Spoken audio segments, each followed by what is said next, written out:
Bismillahirrahmanirrahim. Assalamualaikum warahmatullahi wabarakatuh. Salam sejahtera, salam Malaysia Madani, salam alam yang baik, laki cerdik. Sebelum kami memulakan lebih lanjut tentang perkongsian kami pada hari ini, bolehlah saya untuk memperkenalkan ahli-ahli kumpulan. Yang pertamanya, saya Syazah Nurina binti Nurhaiwan, bernombor matrik P23153-129. Assalamualaikum warahmatullahi wabarakatuh.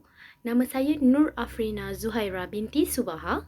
Nombor matrik saya ialah P23153120 dan nombor angka giliran saya ialah 20231523101556.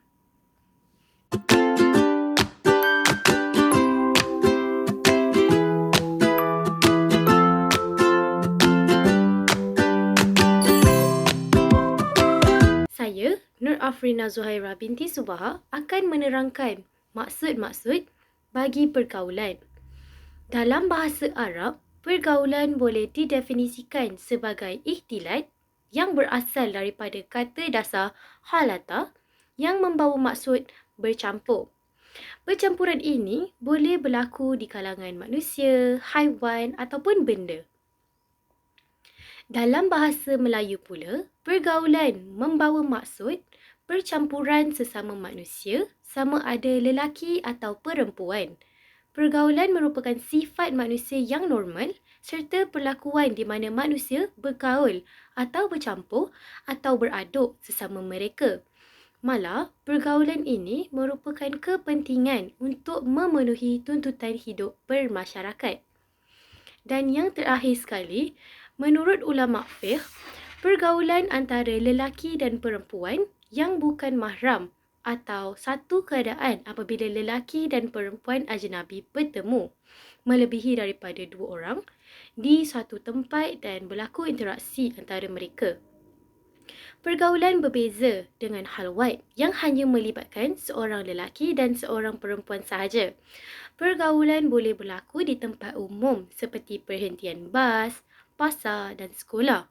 Manakala, ia juga boleh berlaku di tempat yang khusus seperti rumah ataupun pejabat. Seterusnya, hukum. Hukum sebenar pergaulan di antara lelaki dan perempuan adalah haram. Walau bagaimanapun, menurut para ulama, terdapat keadaan yang membolehkan pergaulan ini diharuskan. Sebagai contoh, di mana keadaan itu adalah darurat. Yang kedua, keperluan dan hajat. Dan yang terakhir, pergaulan di dalam majlis-majlis tertentu.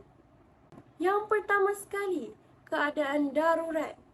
Keadaan darurat ini di mana jika terdapat seorang wanita berada di dalam keadaan yang berbahayakan nyawa sendiri ataupun agamanya, maka di situ pergaulan di antara lelaki dan wanita itu diharuskan.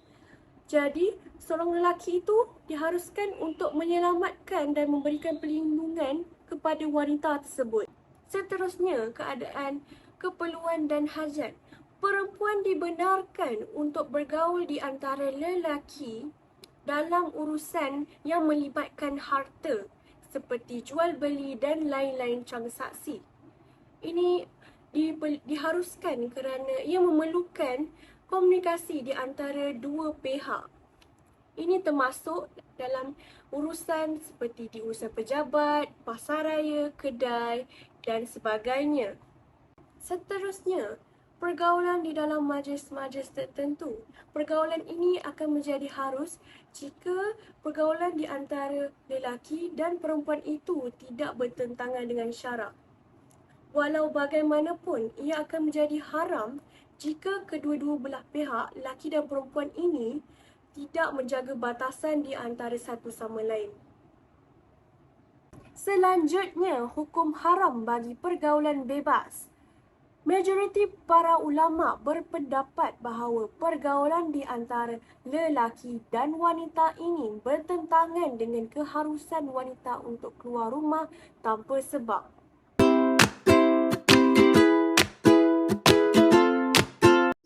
Seterusnya kita lihat pula kepada dalil-dalil yang terdapat. Pertama sekali kita lihat pada surah An-Nur ayat 30-31 yang berbunyi, A'udzubillahi minasyaitonirrajim. Kullil mu'minina yaghuddu min absarihim wa yahfazu furujahum zalika azqa lahum innallaha khabirum bima yasna'un. Wa kullil mu'minati yaghuddna min absarihinna. Sadaqallahul azim. Ayat ini memberi maksud kepada, katakanlah wahai Muhammad kepada orang-orang lelaki yang beriman supaya mereka menyekat pandangan mereka daripada memandang yang haram dan memelihara kehormatan mereka. Yang demikian itu lebih suci bagi mereka. Sesungguhnya Allah amat mendalami pengetahuannya tentang apa yang mereka kerjakan. Dan katakanlah kepada perempuan-perempuan yang beriman supaya menyekat pandangan mereka daripada memandang yang haram. Apa yang kita dapat simpulkan daripada ayat ini adalah Allah telah memerintahkan Rasulullah SAW untuk meneru seluruh umatnya, iaitu kaum Adam dan kaum Hawa, untuk menundukkan pandangan mereka. Hal ini dikatakan demikian kerana bak kata orang dulu-dulu lah kan, dari mata turun ke hati. Seperti itulah juga yang dinyatakan dalam ayat ini. Jika kita tidak menjaga pandangan mata kita, maka pelbagai perkara buruk mungkin boleh berlaku disebabkan kita tidak menjaga pandangan mata kita. Seterusnya kita beralih pula kepada hadis. Hadis riwayat Muslim yang bertajuk wujudnya zina kecil jika wanita dan lelaki berdua-duaan. Hadisnya berbunyi seperti ini. Fa'an Abi Hurairah radhiyallahu anhu anin Nabi sallallahu alaihi wasallam qala kutiba ala ibni Adam nasibuhum minaz dinni mudrikun zalika la mahallata. Fal ainani zinahuma nazarah wal uzunani zinahuma istima'u wal lithani zinahu kalamu wal yadu zinahu battu. Yang bermaksud daripada Abu Hurairah radhiyallahu anhu dari Nabi Muhammad sallallahu alaihi wasallam berkata, anak Adam ini telah ditetapkan bahagian dari zinanya, di mana zina mata adalah melihat, zina telinga adalah mendengar, zina lidah adalah bicara dan zina tangan adalah memukul. Apa yang kita dapat simpulkan adalah jika wanita dan lelaki berdua-duaan, maka bolehlah timbulnya zina-zina ini daripada zina mata, zina telinga, zina berbicara dan zina tangan.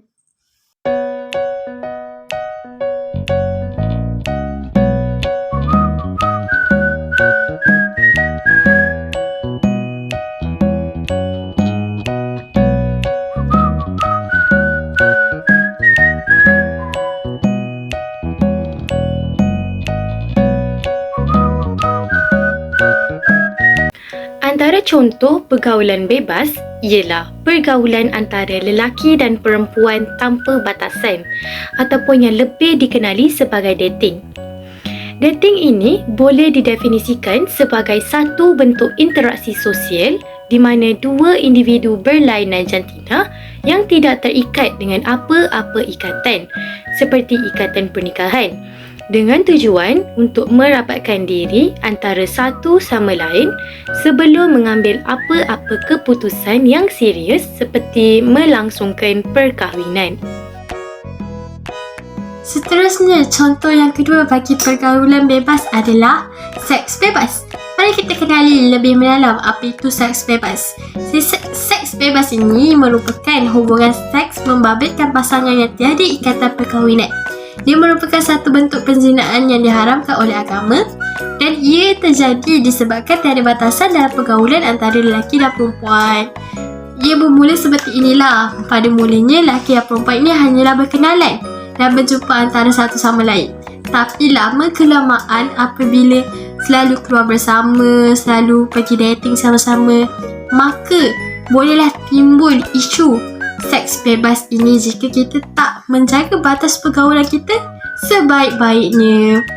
Kemudian, pergaulan bebas yang seterusnya adalah ketagihan alkohol, iaitu meminum alkohol secara berterusan sehingga hilang kawalan terhadap pengambilan lalu menyebabkan seseorang itu tidak berhenti minum tanpa sedar. Ketagihan alkohol ini tidak semata-mata disebabkan oleh pergaulan bebas. Namun, terdapat beberapa situasi yang menunjukkan pergaulan bebas ini memainkan peranan dalam penggunaan alkohol yang berlebihan. Sebagai contoh, apabila seseorang itu berada dalam kumpulan sosial yang menggalakkan penggunaan alkohol, mereka mungkin cenderung untuk mengambil bahaya tersebut. Pergaulan bebas ini yang mementingkan aktiviti hiburan seperti pesta dapat mempengaruhi individu untuk menyalahgunakan alkohol. Seterusnya kita beralih pula kepada kesan pergaulan bebas. Yang pertama sekali, kesannya adalah lahirnya anak tidak saf taraf ataupun isu pembuangan bayi. Kita lihat satu persatu. Anak tak saf taraf ini didefinisikan sebagai anak yang dilahirkan di luar nikah sama ada akibat zina atau rogol, dan dia bukan daripada persetubuhan syubhah atau bukan anak penghambaan. Isu anak tak sah taraf ini bukanlah isu yang baru di Malaysia, bahkan ia dah berkurang lamanya isu anak tidak sah taraf ini akibat si ibu itu melahirkan anak tanpa kerelaannya atau ada pun isu rogol. Tapi kita dapat lihatlah bahawa isu anak tidak sah taraf ini banyak keburukannya, di mana first kali anak tidak sah taraf ini akan dipandang oleh masyarakat kerana tiada ayah atau dibuang oleh ibu bapa kandungnya. Yang kedua ialah proses pendaftaran kelahiran akan menjadi rumit kerana anak tidak sah taraf ini akan dibin atau bintikan Abdullah tanpa dinasabkan kepada ayah kandungnya. Yang ketiga, bagi yang wanita, dia tidak mempunyai wali untuk perkahwinan dan dia akan merumitkan proses perkahwinan itu. Jika kita lihat dari lahirnya anak tidak sah taraf ini, mungkin boleh juga terjadinya isu pembuangan bayi sebabkan lahirnya anak tidak sah taraf ni. Jadi macam kes-kes yang kita dapat tahulah, si ibu berzina dengan si lelaki ni, tapi mereka tak nak kahwin. So si ibu ni takut dan anak tu jadi anak tidak sah taraf, dan disebabkan ketakutan ibu tu, maka ibu tu membuang bayi sebabkan anak tu tidak sah taraf. Tapi kita dapat lihat daripada sebuah hadis yang berbunyi daripada Ibnu Mas'ud radhiyallahu anhu, beliau berkata kepada Rasulullah SAW, "Apakah dosa yang paling besar?" Baginda menjawab, "Sekiranya kamu menjadikan Tuhan yang setanding dengan Allah, sedangkan dia adalah yang mencipta kamu." Kemudian dia bertanya lagi, kemudian dosa apa lagi? Baginda menjawab, "Sekiranya kamu membunuh anak kamu kerana takut dia berkongsi makanan bersama kamu." Dan terakhir sekali, dia bertanya lagi sekali. Kemudian baginda menjawab, "Sekiranya kamu berzina dengan jiran kamu." Kita dapat lihat ada dua benda di sini, iaitu Rasulullah telah mengatakan yang dosa paling besar ialah sekiranya kamu membunuh anak kamu kerana takut dia berkongsi makanan bersama kamu. Kita sebagai ibu bapa tidak boleh membunuh anak kita kerana dia merupakan sebuah rezeki yang digunakan oleh Allah kepada kita. Jadi sebagai hamba Islam, hamba beragama Islam yang cukup sifatnya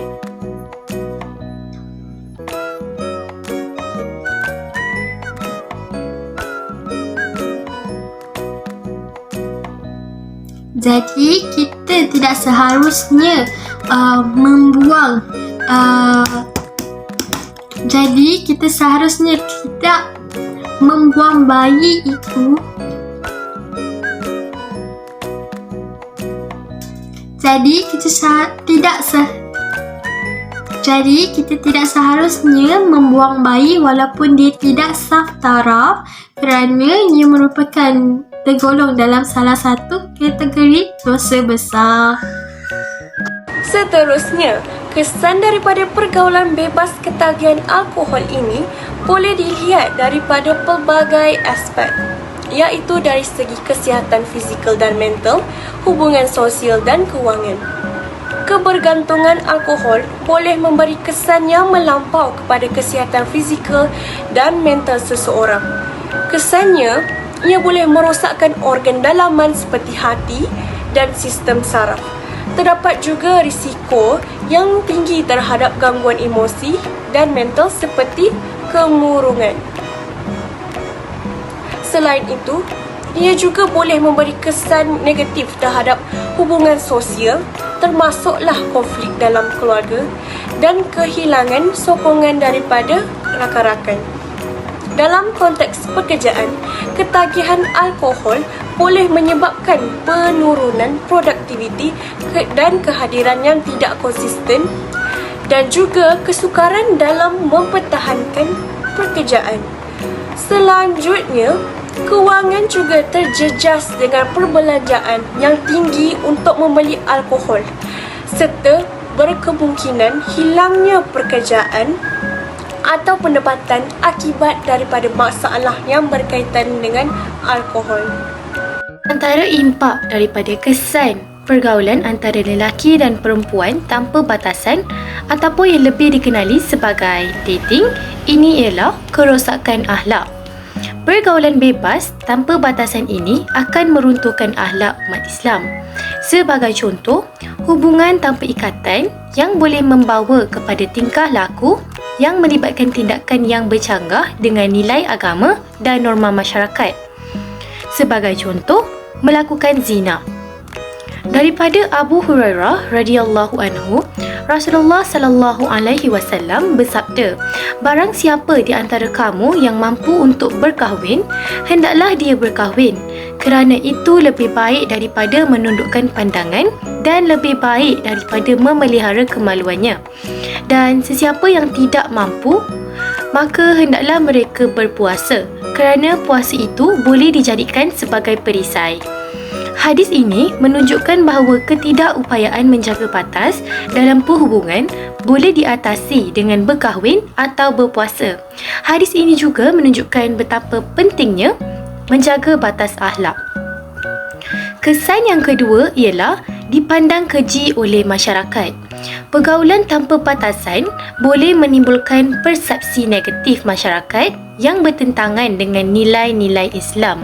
Contohnya, jika individu berlainan jantina terlibat dalam perhubungan tanpa batasan dalam masyarakat yang mengutamakan perkahwinan sebagai asas moral, mereka akan dianggap sebagai individu yang tidak mempunyai harga diri. Lalu mereka akan menerima pandangan negatif daripada masyarakat sekeliling. Ini boleh memberi kesan kepada imej diri mereka dan interaksi sosial mereka. Berdasarkan ayat Al-Quran surah An-Nur ayat yang ke-19, sesungguhnya orang-orang yang ingin agar perbuatan yang sangat keji itu, berita bohong, tersiar di kalangan orang-orang yang beriman, mereka akan mendapat azab yang pedih di dunia dan di akhirat. Dan Allah mengetahui sedangkan kamu tidak mengetahui. Di sini, kita boleh lihat bahawa bukan sahaja dating ini ataupun pergaulan tanpa had batasan di antara dua individu berlainan jantina bukan sahaja memberikan perspektif negatif kepada masyarakat. Malah, jika individu itu bangga melakukan perkara ini di halayak ramai tanpa rasa malu, maka mereka akan diberikan balasan yang amat pedih daripada Allah Subhanahu wa taala di dunia dan juga di akhirat.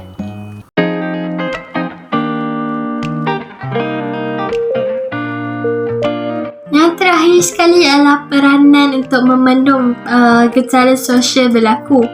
Yang pertama sekali kita lihat daripada peranan ibu bapa. Hal ini kerana ibu bapa merupakan orang yang pertama yang mengajar anak-anak di rumah. Yang pertama sekali ialah ibu bapa ini perlulah menjadi contoh tauladan terbaik sesama ahli keluarga. Hal ini dikatakan jika kita lihat daripada peribahasa Melayu, ada mengatakan bapa borek anak ritik, di mana setiap perlakuan ibu bapa yang ditunjukkan di rumah, anak-anak akan mengikutinya. Jadi kita sebagai ibu bapa perlulah menunjukkan perilaku yang baik dalam mengajar anak-anak daripada kecil lagi. Yang seterusnya adalah memberikan didikan agama dan sokongan moral. Hal ini amat penting bagi membentuk sasiah anak-anak. Bab kata pepatah, melentur bulu biarlah daerah punya. Jadi, didikan agama dan sokongan moral ini perlulah diberi sejak daripada kecil lagi. Cukupnya didikan agama dalam diri anak-anak, maka kita dapat menghindari perkara-perkara negatif ini. Dan terakhir sekali ialah mengawasi perilaku dan pergaulan. Kita sebagai ibu bapa perlulah sentiasa mengawasi perilaku dan pergaulan anak-anak kita, terutamanya yang perempuan. Contohnya lah, sebagai contoh, ibu bapa perlulah selalu bertanyakan kepada anak-anak dengan siapa mereka keluar, diorang pergi mana dan sebagainya, supaya kita dapat mengelakkan perkara-perkara ini, pergaulan-pergaulan bebas ini daripada terjadinya. Dan terdapat satu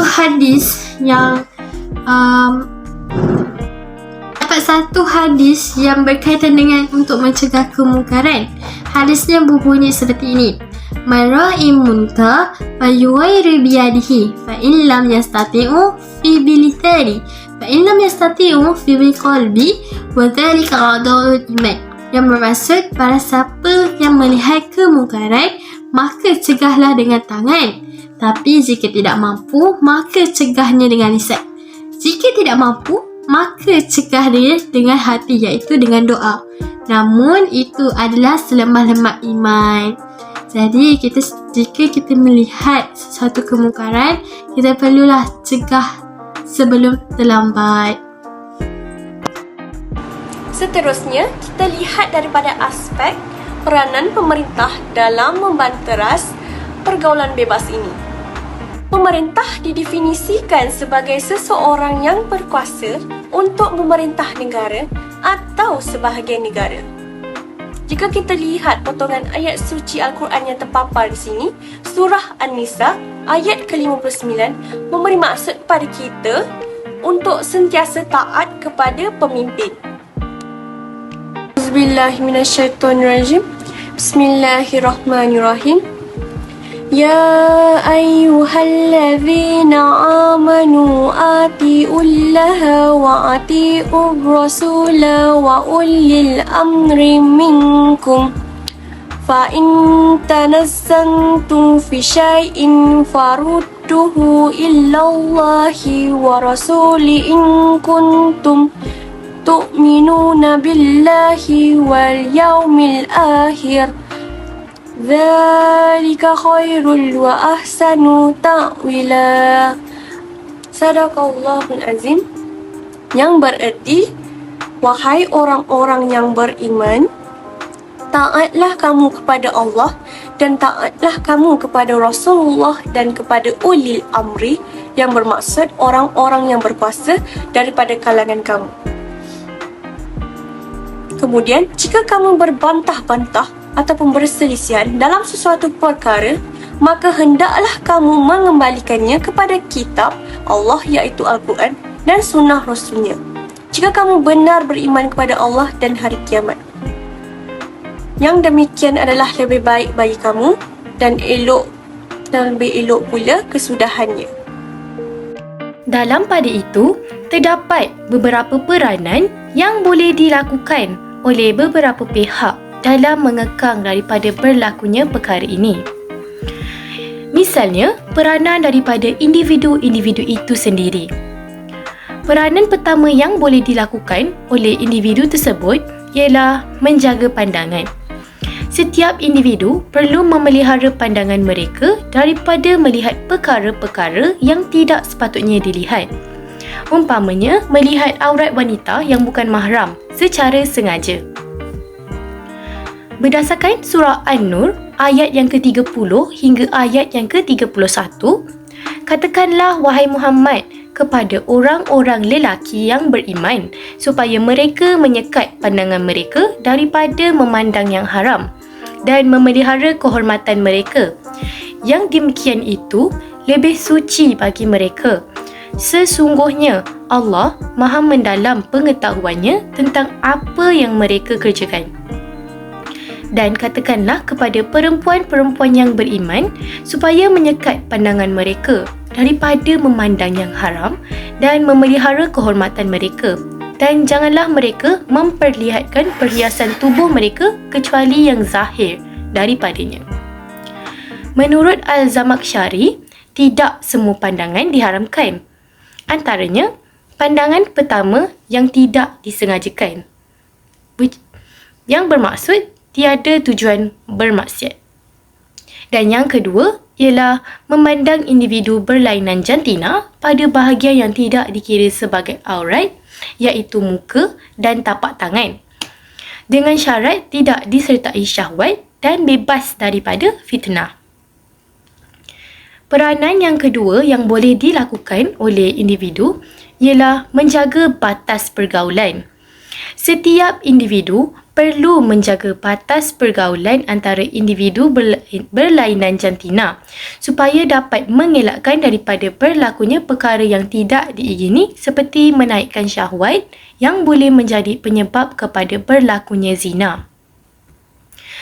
Menurut ayat Al-Quran, surah Al-Isra, ayat yang ke-32, dan janganlah kamu mendekati zina. Sesungguhnya zina itu adalah sesuatu perbuatan yang keji dan suatu jalan yang buruk.